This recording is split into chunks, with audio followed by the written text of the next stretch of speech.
बिस्मिल्लाहिर्रहमानिर्रहीम, अस्सलाम वालेकुम। मैं हूँ आपकी उर्दू की मुअल्लिमा अक्सा जाहिद अकबर, और हम इस वक्त अपनी उर्दू की 7वीं जमात में बी लिफ्ट नंबर 2 पे आज बात करेंगे। यकीनन आप लोगों ने तसलसल की ये सरगर्मी अपनी किताब में असातिज़ा कराम के साथ मिलकर मुकम्मल कर ली होगी। आज सीखने की चीज़ हमारा हासिल ताल्लुम या लर्निंग आउटकम। अल्फाज के इंतखाब में लुग़त और थिसॉरस का इस्तेमाल कर सकें। यकीनन आपके लिए लुग़त का इस्तेमाल कुछ नया नहीं, लेकिन आज कुछ मुख्तलिफ सीखेंगे। यानी अल्फाज के इंतखाब में आपके लिए चीज़ें किस तरह से मददगार हैं और क्यों हम इनका इस्तेमाल करते हैं। लुग़त क्या है? आप सब जानते हैं, लुग़त ऐसी किताब है जिसमें अल्फाज दर्ज होते हैं, मानी लिखे होते हैं। उनका जो अल्फाज हम जिनके मानी तलाश करते हैं उनका तलफ़ुज़ बताया जाता है एराब के ज़रिए, अलामात के ज़रिए, और अल्फाज के इस्तेमाल की मुख्तलिफ मिसालें दी जाती हैं। आपके पास यहाँ पर एक लुग़त से जो डाउनलोड की हुई है मैंने, ये मौजूद है। हम इसको भी पहले खोलते हैं ताकि आपको अंदाज़ा हो सके कि ये हमारे पास ऑनलाइन नहीं बल्कि आपके पास ये मौजूद होगी। ठीक है जी, इसका लिंक भी हम नीचे वीडियो के साथ आपको दे देंगे। ये है लुग़त, इसमें आपको 1605 सफ़ात नज़र आ रहे हैं। हम यहाँ पर सफ़ात की तादाद, जो जिस सफ़े से कुछ तलाश करना चाह रहे हैं उसको देख लेते हैं। यहाँ पर हमने सफ़ा नंबर 180 को खोला, 80 को खोला, और यहाँ पर आप एक लफ्ज़ देखिए, अगलाल। इसको मैं मज़ीद जूम करती हूँ ताकि आपको ये दिखाई दे। ये देखिए जी, लफ्ज़ है आपके पास अगलाल। अब आपको स्क्रीन पर पूरा नज़र आ रहा होगा। मैं मज़ीद वज़ाहत के लिए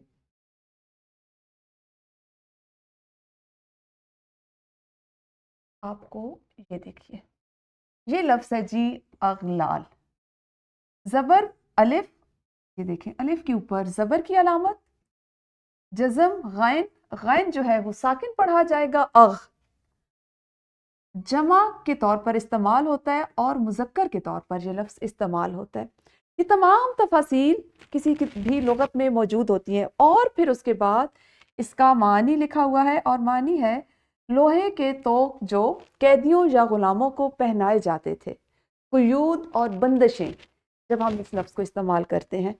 इस तरह और इस तरह के बेशुमार अल्फाज जो इस किताब में मौजूद हैं, और हमने इसमें देखा कि तफासील भी मौजूद होती हैं, और बहुत सी अब डिजिटल लुग़ात ऐसी हैं जिनमें हम उनके बारे में उनसे जुमला साजी भी सीख सकते हैं। अच्छा, ये लुग़त डाउनलोड हुई हुई है, आपके पास मौजूद होगी, लिंक मैं आपको दे रही हूँ। इसी तरह से आपके सामने डिजिटल लुग़त है एक।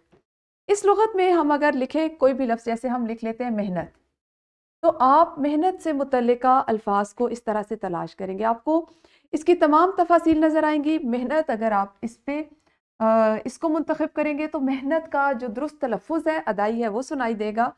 इस लफ्ज़ के मानी है दुख, रंज, तकलीफ, जहमत, परेशानी, मुशक्क़त, मजदूरी, और इस तरह के बहुत से अल्फाज। ठीक है जी, यहाँ तक आपको ये बात समझ में आ रही है, क्योंकि आपने इब्तदाई जमातों में लुग़त का इस्तेमाल भी सीखा और छठी जमात में लुग़त के साथ थिसॉरस का इस्तेमाल। लेकिन अब हमने, हमारा हासिल ताल्लुम ये कहता है कि अल्फाज के इंतखाब में, तो इंतखाब से क्या मुराद है उस पर बात कर लेते हैं। हम उर्दू थिसॉरस को भी साथ में देख लेते हैं कि उर्दू थिसॉरस में क्या चीज़ें हैं। उर्दू थिसॉरस में हम लफ्ज़ लिखते हैं ऐब। ठीक है जी,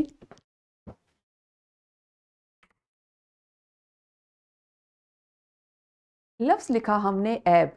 आप देखें, ऐब से मुतल्लिका बहुत से अल्फाज हमारे सामने आए जिसमें से हमने मतलूबा लफ्ज़ को मुंतखब किया, तो हमारे पास क्या चीज़ स्क्रीन पर आई, मुतल्लिका मुतरादिफात। अब जो इसके मुतरादिफात हैं उनमें आप जो ज़रा ज़्यादा जली हरूफ में लिखे हैं उनको पढ़ लें। आलाइश, आलूदगी, आहू, ओगन, बात, बट्टा, बुराई, बिगाड़, बोहतान, पाप, पख, जिर्म, चनाचुनी, हर्ज, हर्फ, खामी, खुर्दा, ये तमाम क्या हैं, इसके मुतरादिफात हैं। और फिर ये जो मुतरादिफात हैं इनके मज़ीद मुतरादिफात दिए गए हैं। यानी एक वसी ज़ख़ीरा अल्फाज हमारे पास मौजूद है जो थिसॉरस की सूरत में है। हमने क्या देखा या हमने क्या जाना कि لغات اور اس میں جو تھیسورس میں فرق یہ ہے کہ لغات میں آپ کو حروف کی دیگر الفاظ کی دیگر تفاصیل بھی دی جاتی ہیں، جبکہ تھیسورس میں صرف اس کے مترادفات دیے جاتے ہیں۔ اچھا جی، الفاظ کے انتخاب میں ہم لغت اور تھیسورس دونوں کا استعمال کرتے ہیں، کیونکہ یہ آپ کے لیے مختلف، آپ کی تخلیقی لکھائی میں، آپ کی گفتگو میں، آپ کی بات چیت میں اس کا استعمال کیا جاتا ہے یا اس کی ہمیں ضرورت پیش آتی ہے۔ اس وقت ایسا ہے کہ آپ کو یہ 3 طرح کے جو لنکس ہیں وہ اس لیے دیے جا رہے ہیں کہ کسی وقت اگر خدا نخواستہ انٹرنیٹ نہ ہو تو آپ جو ڈاؤن لوڈ کی ہوئی لغت ہے اس سے تلاش کر سکیں، اور اگر انٹرنیٹ ہو تو ڈیجیٹلی استعمال کر سکیں۔ اب آج کا جو ہمارا کام تھا وہ تھا کہ الفاظ کے انتخاب میں لغت اور تھیسورس کا استعمال کیوں کیا جاتا ہے۔ تو آپ جانتے ہیں ذخیرہ الفاظ میں اضافہ کرنے کے لیے ہم ان دونوں چیزوں کا استعمال کرتے ہیں۔ تشریح کرنے کے دوران میں موضوع الفاظ کا انتخاب کرنے کے لیے، جیسا کہ ابھی آپ نے دیکھا، ہم نے لفظ لکھا عیب، اس کے بے شمار مترادفات ہمیں نظر آئے۔ ہماری حمد میں اگر یہ لفظ موجود ہے تو تشریح کے دوران میں ہمیں سب سے موزوں الفاظ وہاں سے انتخاب کرنے ہیں، سب سے موزوں الفاظ کا چناؤ کرنا ہے جو اس وقت اس مفہوم کو واضح اور مؤثر انداز میں بیان کر سکے۔ پھر جب آپ تخلیقی لکھائی کر رہے ہوتے ہیں تو آپ جانتے ہیں تخلیقی لکھائی کا یہ اصول ہے کہ جامع اور مؤثر الفاظ میں بات کی جائے، الفاظ کا چناؤ اتنا مؤثر ہو، اتنا جامع ہو کہ اس سے پوری بات سمجھ میں آ جائے۔